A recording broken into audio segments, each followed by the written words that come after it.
মাঝে মাঝে ক্রেভিংসটা এমন থাকে যে যাই দেখি তাই খেতে ইচ্ছে করে। আজকে আমার সেই দিন। বিকেলে শুয়েছিলাম, দেন একটা পিৎজার রেসিপি দেখে আমার এত পিৎজা খেতে ইচ্ছে করছিল।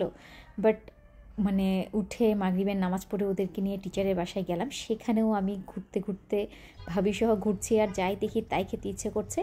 দেন 7:30টার মধ্যে বাসায় এসে চিন্তা করলাম ইজি ওয়েতে কী বানানো যায়। তো আমার চিজি গার্লিক ব্রেডের কথা মনে পড়ে গেল, আর তৎক্ষণাৎ আমি মোটামুটি সব কিছু প্রিপারেশান নিয়ে বানাতে আরম্ভ করলাম। বাসায় আমার ক্যাপসিকামও ছিল না, আমি আর ভাবি রাস্তায় হাঁটছিলাম, ভ্যান থেকে খুব একটু সস্তাতে ক্যাপসিকামও কিনে নিলাম।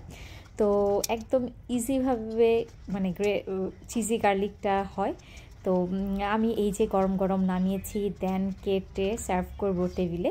আর এত গরম যে আমি টাচই করতে পারছিলাম না। তো এই যে একদম ভেতরে চিজ এবং গরম ধোয়া দেখা যাচ্ছে। দেন আমরা খেতে বসছি, খুব মজা হয়েছে। সবাই বাসায় একবার ট্রাই করবেন, আমার সাথে শেয়ার করবেন কেমন হয়েছে।